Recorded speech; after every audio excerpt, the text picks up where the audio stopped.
Varias bromas malas después.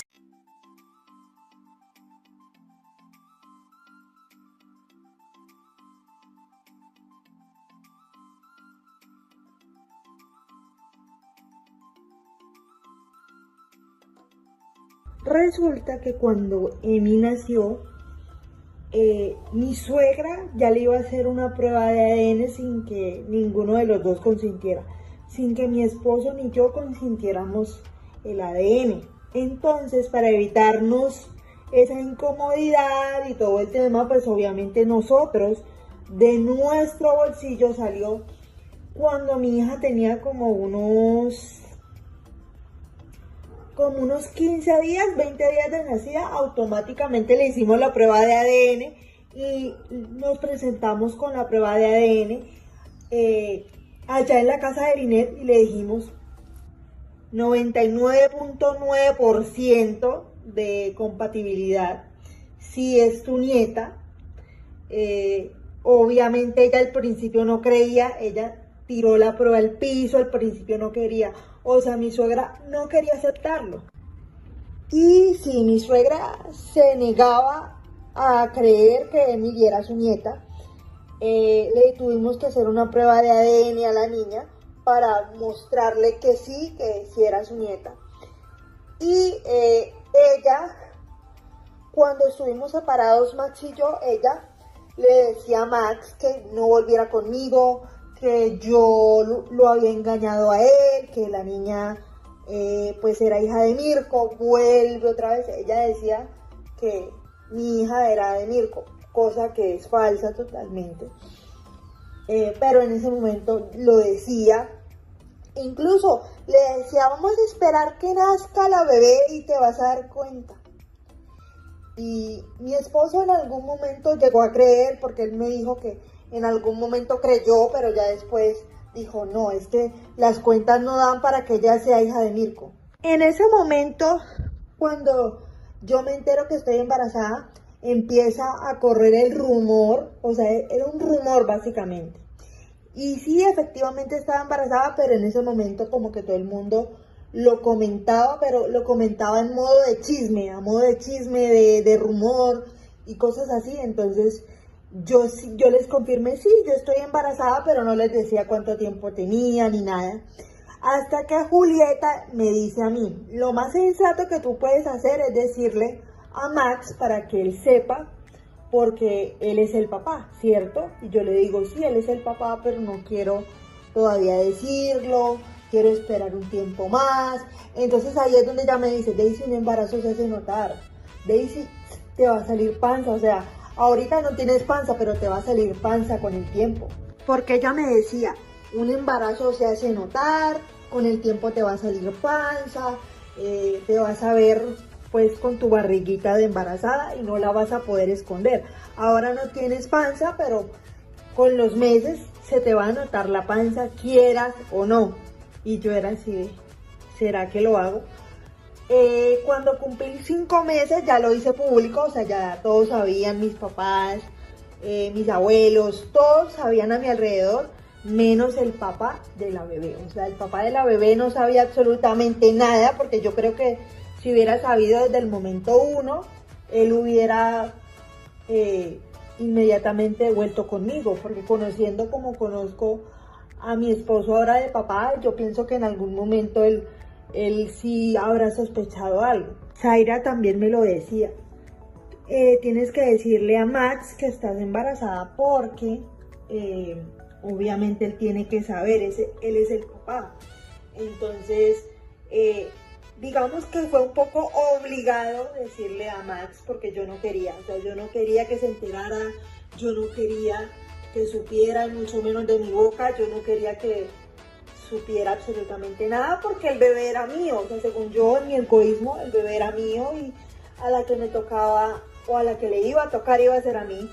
Entonces yo decía, no, es que este bebé es mío, este bebé no es de él, es más mío que de él. Bueno, yo estaba en negación, o sea, en negación de que él supiera que estaba yo embarazada, pero a Julieta se le salió. A Julieta se le salió porque cuando ella estaba en el mundo vampiro con la mamá, estaban donde Octavio comprando unas cosas y a él se lo encontraron con el papá por allá, donde Octavio. Y obviamente, hola Catalina, ¿cómo estás? Hola Julieta. Y Julieta le dice, ¿tú sabías que Daisy está embarazada? Y él dice, ¿cómo? Y Julieta le dice, sí, Daisy está embarazada.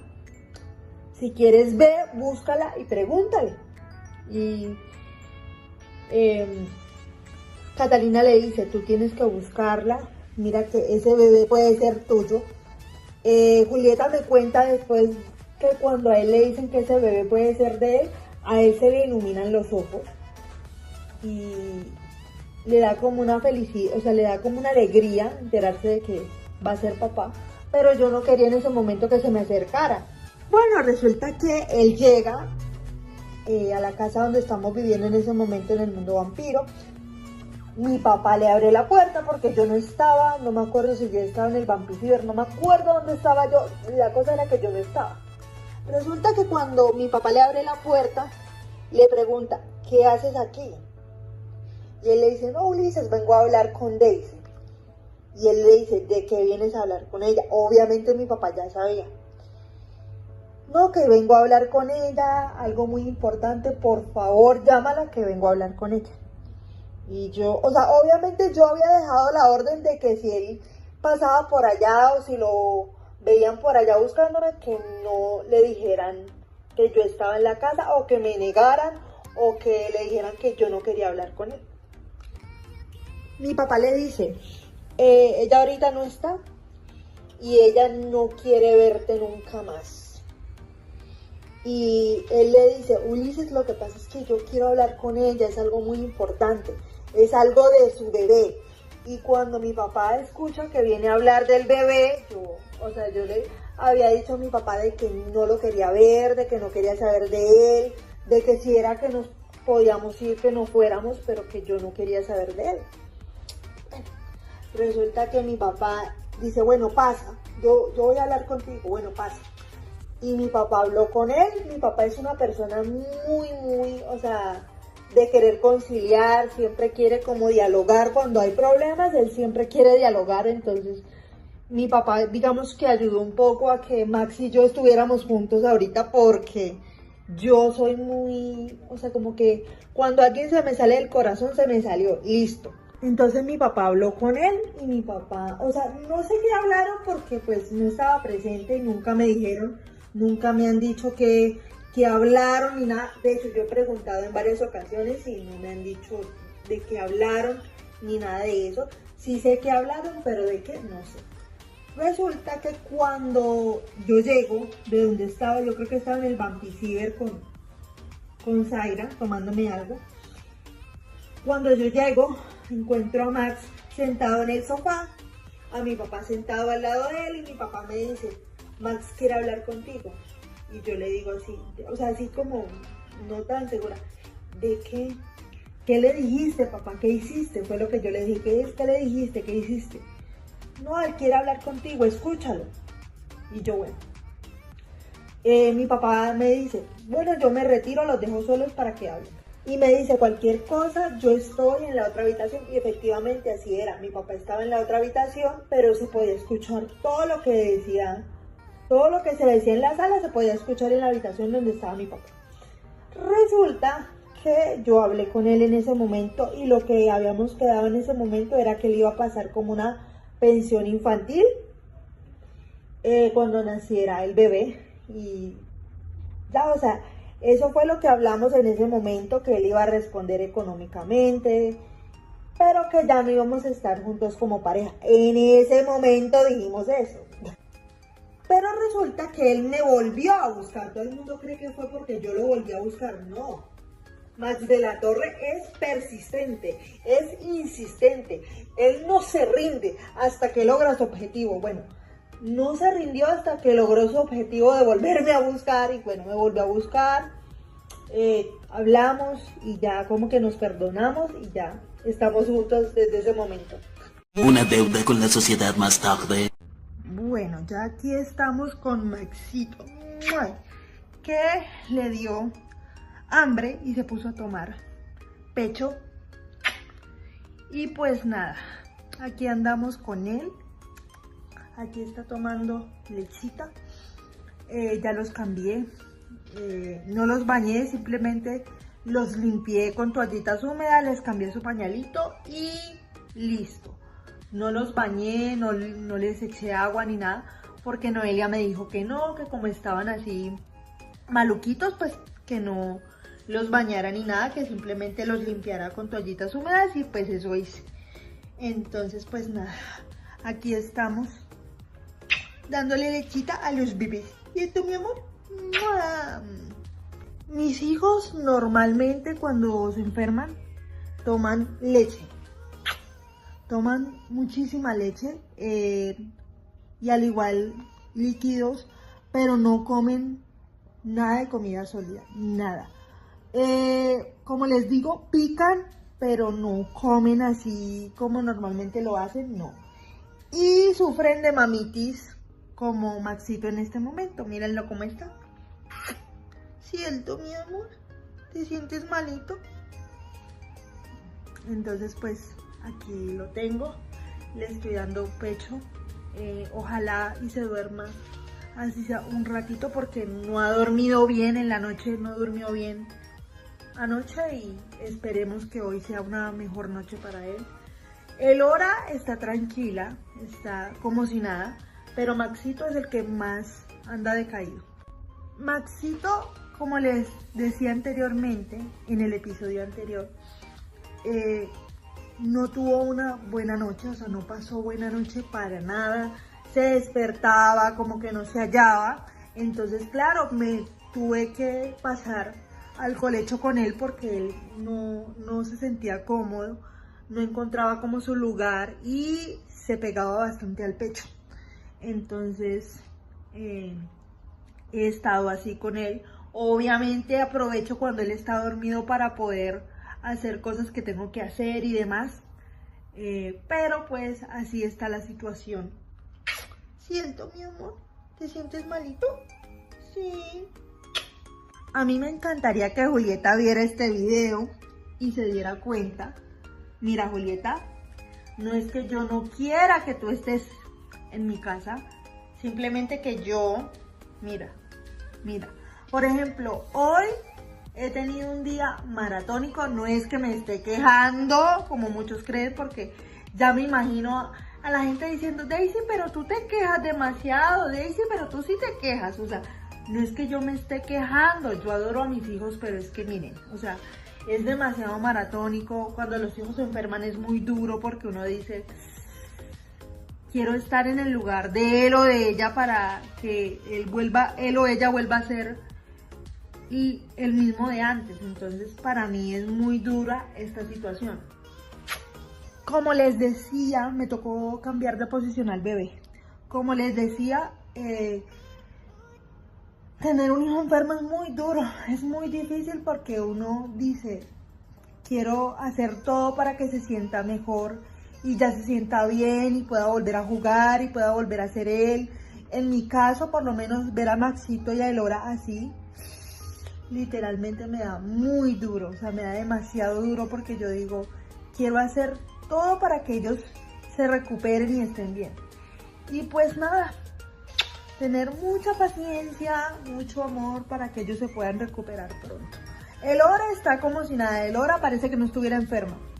Maxito sí anda más decaído, ¿cierto, papá? ¿Cierto, papá? ¿Quieres decir hola? ¿No? Bueno, ok. Ahora Maxito aprendió cuando no quiere verle la cara a alguien, le corre la cara, le hace así. O sea, como que no te quiero mirar. O se pone de espaldas cuando no le quiere mirar la cara a alguien o cuando no quiere saludar a alguien. Aunque él es muy carismático, él es muy sonriente, pero cuando no le quiere ver la cara a alguien o se siente malito o algo así, se pone o de espaldas o le corre la cara. Voy a intentar ponerlo en el sofá cama a ver si se queda tranquilito ahí, porque yo he tratado de ponerlo en el sofá cama ahora que ya terminamos de hacer la toma.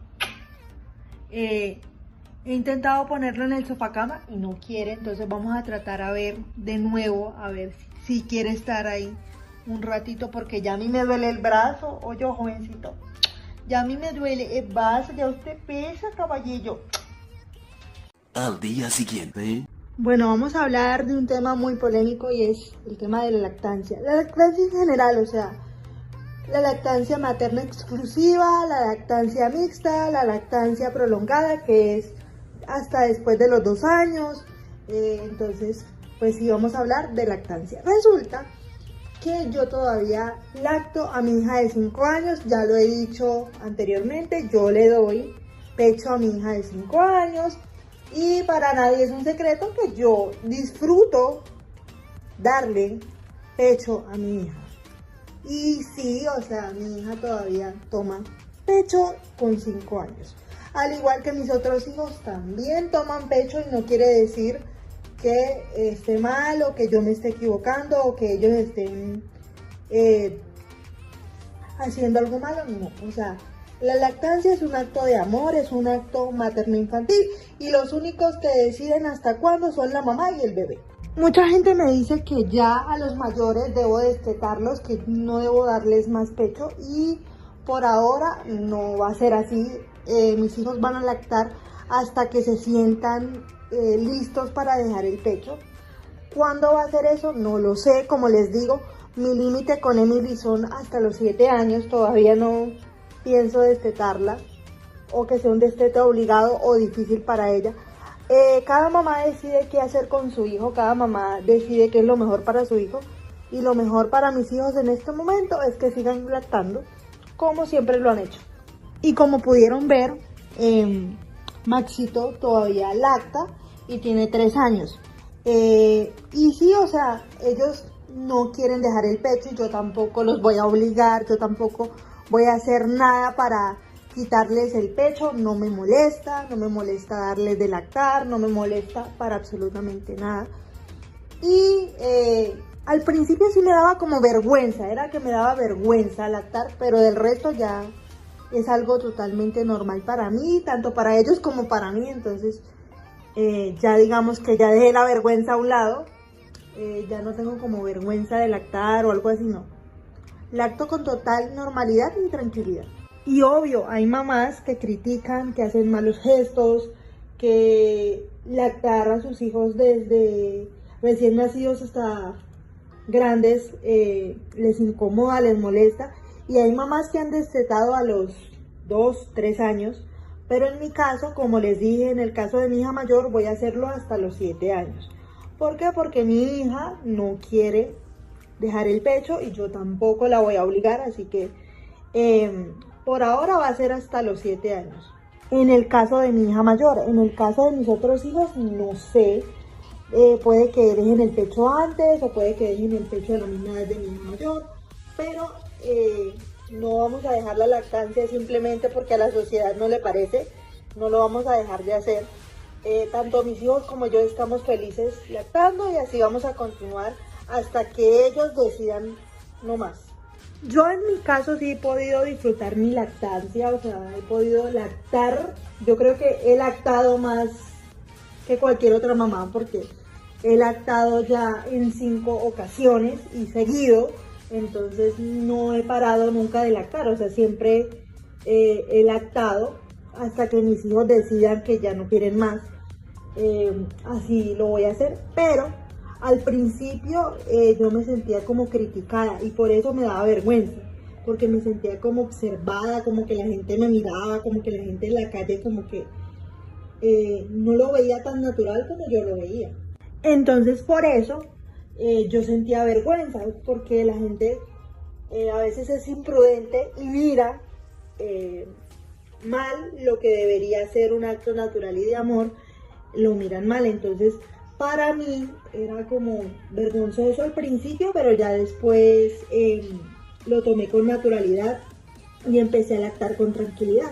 Al principio, no les voy a negar, fue doloroso. Al principio me dolió lactar, yo odiaba lactar.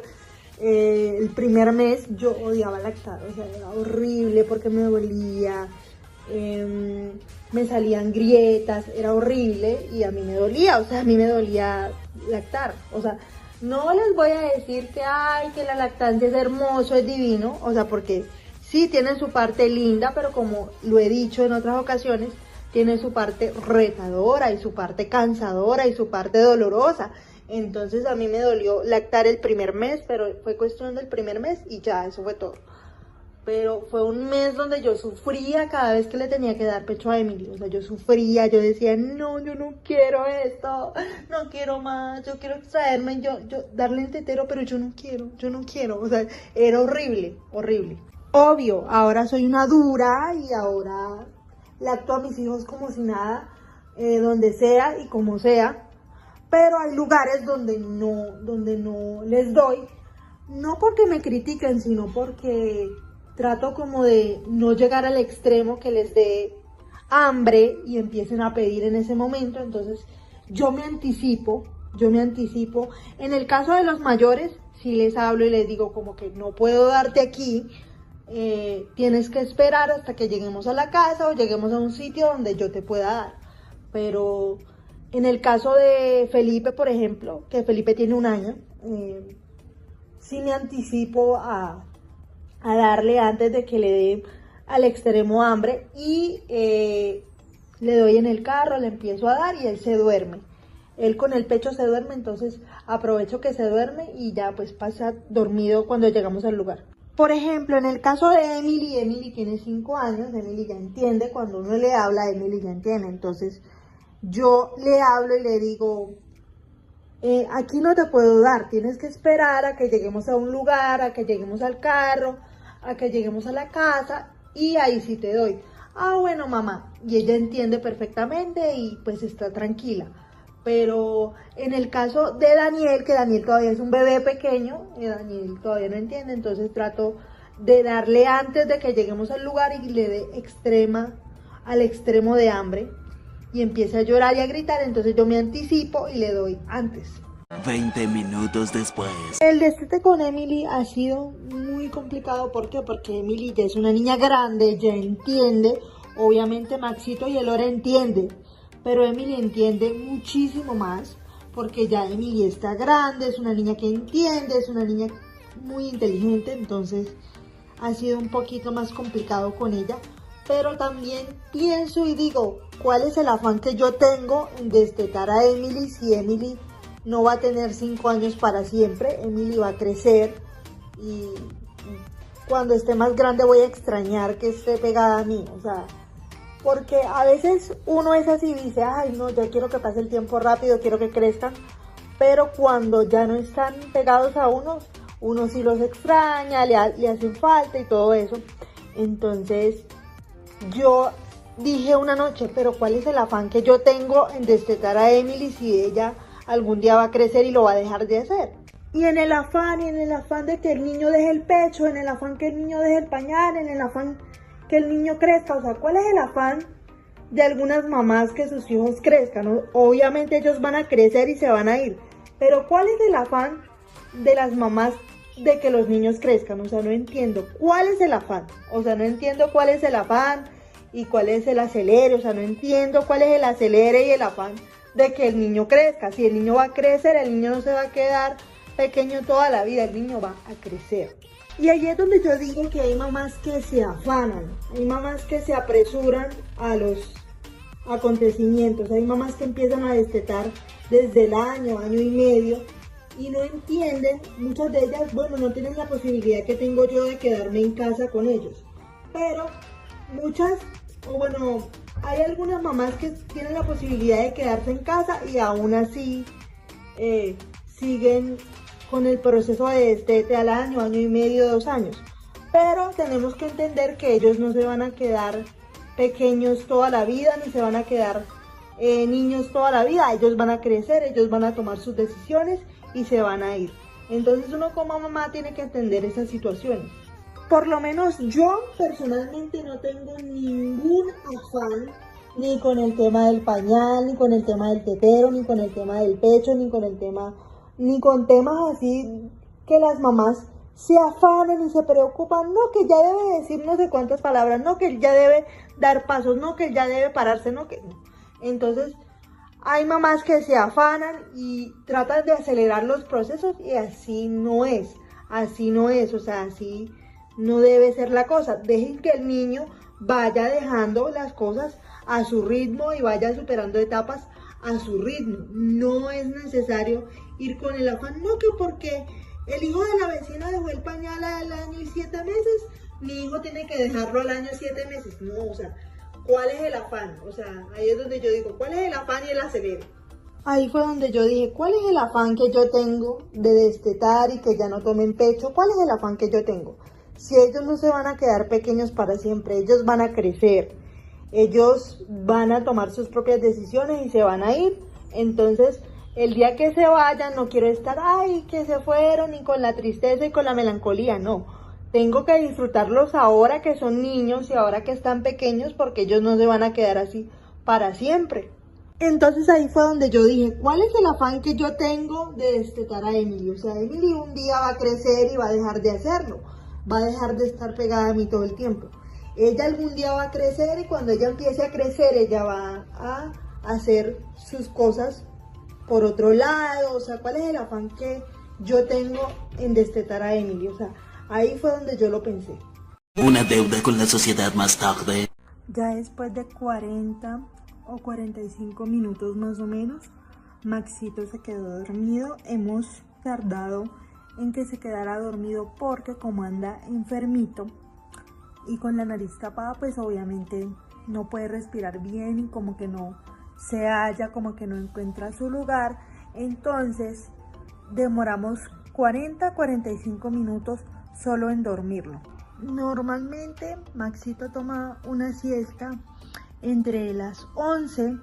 Su hora límite para tomarla es entre las 11 y las 12. Ya si no la tomó después de 12 ya no la toma, o sea, se queda despierto toda la tarde hasta su hora ya de dormirse en la noche. Entonces, pues hoy sí quiso tomar su siesta, solamente que estuvo un poco remilgoso, como les decía anteriormente. Se demoró de 40 a 45 minutos en quedarse dormido. Vamos a ver cuánto se demora el chiquitín dormido. Vamos a ver cuánto demora haciendo su siesta. Y pues nada, esto depende según el día y según lo cansado que esté para tomar su siesta. No los obligo a dormir ni tampoco los despierto de su siesta, o sea, los dejo que se despierten a la hora que quieran, los dejo que duerman si quieren dormir, o sea, como que no los esfuerzo tampoco ni a que estén despiertos ni a dormir. Entonces, siempre les cuido mucho el tema del sueño. Bueno, normalmente, como les decía, Maxito toma una siesta entre las 11 y las 12, como hasta la 1 o 1:30 ya. A partir de 2 de la tarde ya él despierta y se queda activo hasta su hora de dormir en la noche. Y Maxito, como es un niño más grande, ya duerme más, o sea, ya duerme más en la noche. ¿Cómo estamos haciendo en estos días que él está enfermito? Bueno, obviamente cuando él se despierta, cuando esté incómodo o algo así, pues nosotros inmediatamente lo auxiliamos, le damos lo que necesita y tratamos de que se quede dormido de nuevo. Si no lo logramos enseguida, no nos frustramos, como que no caemos en la frustración inmediatamente, porque pues no es la idea. Bueno, resulta que yo normalmente, como les decía, no los obligo ni a dormir ni a despertarse, que ellos duerman y se despierten pues a la hora que ellos quieran, o sea, tampoco les altero como el ciclo de sueño. Simplemente que cuando vamos a hacer un viaje, por ejemplo, yo lo que hago es respetar toda su rutina, porque pues no quiero como alterarles la rutina de ellos, o sea, la rutina a la que ellos están acostumbrados. Incluso cuando vamos, por ejemplo, a la casa grande o a sitios así, sigo con las rutinas igual, o sea, como que no altero absolutamente nada. Por lo menos la noche de las festividades, de Navidad, etcétera, no, como que no altero las rutinas simplemente porque estamos de vacaciones. No, continúo con las rutinas común y corriente, ellos continúan con sus rutinas común y corriente. Entonces, cuando vamos a hacer un viaje a Transilvania o a la Casa Grande o a cualquier sitio así, pues yo continúo con el tema de las rutinas. La diferencia horaria de Transilvania acá a Colombia, pues es una diferencia, depende pues de la estación del año, es una diferencia de 1 a 2 horas. Entonces yo lo que hago es, si por ejemplo aquí en Colombia son las 12:30, ya es la 1 de la tarde, 2 de la tarde, entonces yo lo que hago es adelantarme, es decir, adelantarme en el sentido de, bueno, 2 horas adelante de Colombia. Entonces yo sigo haciendo su rutina normal a la hora que debe ser y ellos no se enredan ni nada de eso, sino que siempre y cuando uno les mantenga las rutinas no pasa absolutamente nada. Eso sí, antes del viaje cuido mucho el sueño, la alimentación, etcétera, porque eso es un punto a mi favor, porque si yo les cuido el sueño, la alimentación y demás, pues me garantiza poder tener un viaje tranquilo con cualquiera de ellos. Entonces, por ejemplo, si voy a viajar con Emily, por ejemplo, yo la preparo, le muestro videos de cómo va a ser la situación, le muestro fotos de ella cuando era bebé y viajaba, porque Emily viajaba a Transilvania desde que tenía 2 años, entonces yo le muestro, mira, le digo, mira, ya tú lo has hecho, ya tú has estado en avión, ya tú has viajado, entonces claro, eso me ayuda a mí a prepararla. También le muestro videos de personas en aviones, le cuento qué va a pasar, o sea, yo la preparo en el sentido de contarle todo lo que va a suceder. Y así pues garantizo también que no sea tan fuerte para ella, ni tan traumatizante, ni tan traumante para ella.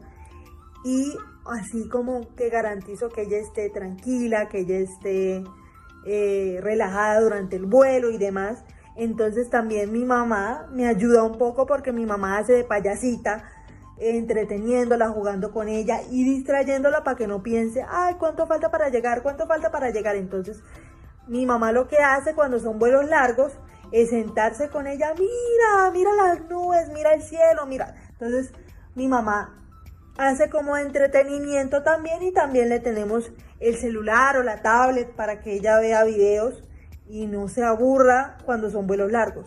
Ya si es un vuelo para ir con mis abuelos, que es un vuelo más corto, es un vuelo de 40 minutos, ya yo trato de durante esos 40 minutos contarle una historia o contarle las veces que ha estado en aviones o las veces que ha viajado conmigo. Entonces yo empiezo, ¿te acuerdas de esto y esto? Sí, mamá. Entonces esa es una forma también de entretenerla, de que ella no piense cuánto falta para llegar. Y mi papá, porque ella a veces pregunta por Max, y yo le digo, papá está ya esperándonos, está feliz porque ya nos vamos a ver, cosas así. Pero si viajamos sin papá y no nos vamos a encontrar con él, yo sí le explico y todo. Pero así hago yo con mis hijos grandes durante los vuelos o durante los viajes. Una deuda con la sociedad más tarde. Bueno, ya son las 3:26 de la tarde y pues aquí están los bebés, se acaban de levantar Elora y Maxito de la siesta, Sofi y Daniel siguen durmiendo, por acá están.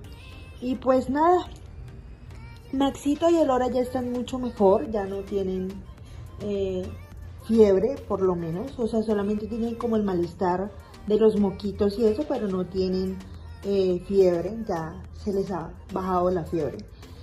Y pues nada, les he estado bajando la fiebre. Cuando les ha dado fiebre, la última vez que les dio fiebre a Maxito fue en la madrugada, y a Elora le dio ayer por la tarde, le dio fiebre, pero fue nada más ayer por la tarde, y ya hoy está como si nada. Pero como les digo, ella parece que no estuviera enferma, porque ha tenido fiebre y ha estado jugando como si nada, o sea, juega como si nada, como si no tuviera nada. Y algo que se me había olvidado comentarles es que a Maxito ya no le gusta el antifebril. El antifebril es la medicina para la fiebre, sabe a fresa, y a Maxito no le gusta, no sé qué es lo que no le gusta, si el sabor, si la textura, no sé qué no le gusta, porque antes le gustaba, antes de hecho cuando empezó a crecer teníamos que esconderle la medicina para que no se la tomara, porque él se la quería tomar así no tuviera nada, se la quería tomar por el sabor, pero ahora no sé si es que no le gusta, no sé si es el sabor, la textura, no sé qué es lo que no le gusta, que sencillamente le escupe, la vomita, o sea, la vomita, la escupe, no le gusta. No sé qué pasa con la medicina que no le gusta, o sea, no le gusta.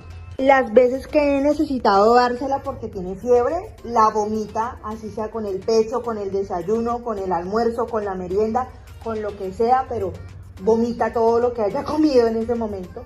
Apenas le doy la medicina, vomita. Entonces, no sé si es la textura, lo que no le gusta, el sabor, aunque dudo que sea el sabor. Porque como les digo, es de fresa, entonces no creo que sea el sabor lo que no le guste.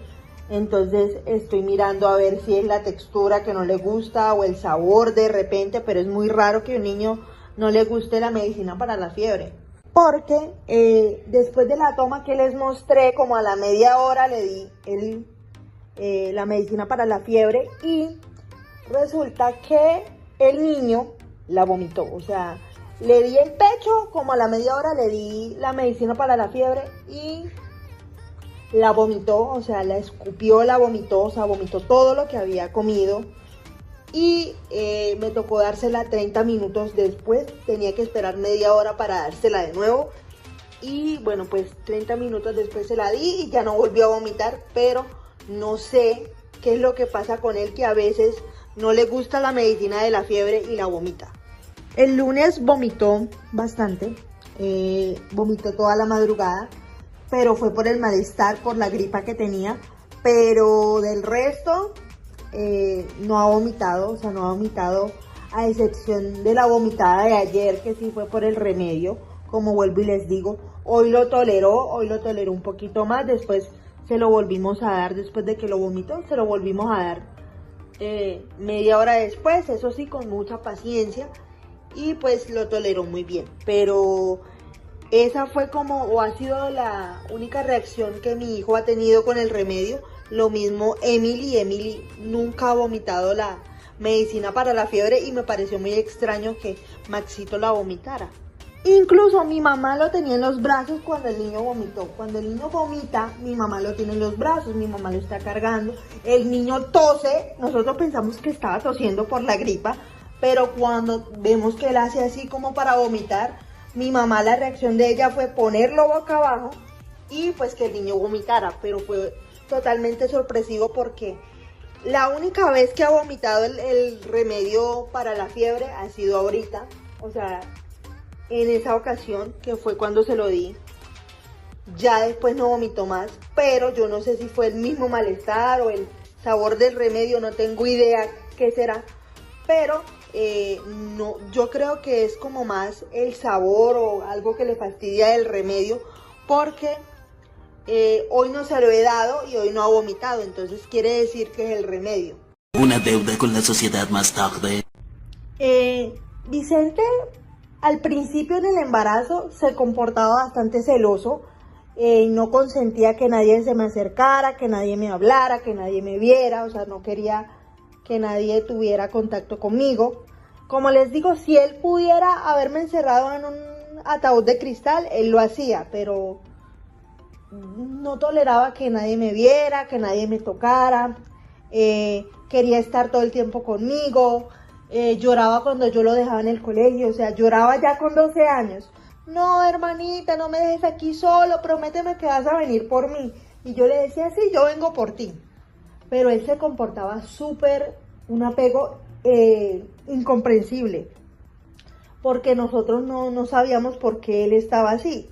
Yo le expliqué a la psicóloga la situación, o sea, que estaba embarazada, que Vicente desde hace un tiempo venía presentando conductas bastante celosas, que Vicente estaba muy celoso todo el tiempo, que eso le generaba también como mal genio, incomodidad, etcétera. Entonces yo le comenté a la psicóloga y la psicóloga lo que me dijo: cuando tú des a luz a tu bebé, eso se va a convertir en celos. Y efectivamente así pasó. Vicente se comportaba muy celoso, hasta que yo poco a poco, como les decía, le fui enseñando, con amor siempre le fui como explicando lo que pasaba para que él no se sintiera como excluido de todo. Entonces siempre Max y yo lo involucrábamos en todo lo que hacíamos con Emily. Nosotros lo involucrábamos a él en todo lo que hacíamos con ella. Nace, y apenas Emily nace, él empieza a notar que todo el mundo siente como cierta preferencia por Emily y por él no. Entonces él empieza a decaer y a decir, pero ¿por qué a Emily sí y a mí no? ¿Por qué a Emily sí la visitan y a mí no? ¿Por qué a Emily sí le dan y a mí no? O sea, él empieza como a comportarse bastante celoso con ella, cosa que yo empecé a corregir y a decirle, Vicente, ella es tu sobrina, quiérela. O sea, yo intenté que se acercaran y hoy en día tienen un vínculo bastante estrecho, pero es porque yo ayudé y yo desde el embarazo siempre lo involucré a él en todo. Vicente siempre estuvo involucrado, pero ya cuando Emily nació él empezó a mostrar como un poquito de celos. A mí me llamaban del colegio para decirme tipo 10 de la mañana que fuera por él porque él estaba llorando, diciendo que se quería ir para la casa conmigo. Había veces que yo lo sacaba temprano por eso, porque él se ponía a llorar de la nada se ponía a llorar. Es que yo quiero volver a la casa con mi hermana, profesora, le decía a la profesora así, y la profesora me llamaba a mí. Y de hecho la psicóloga del colegio me citó y me dijo, ¿cuál es el apego que él tiene hacia ti, que él no consiente que tú te vayas de su campo visual? Es que él lloraba como si fuera un niño chiquito. Resulta que yo un día le estaba cambiando el pañal a Emi, le estaba listando para dormir y Vicente estaba conmigo en la habitación. Como les digo, Vicente a mí no me dejaba sola ni de noche ni de día.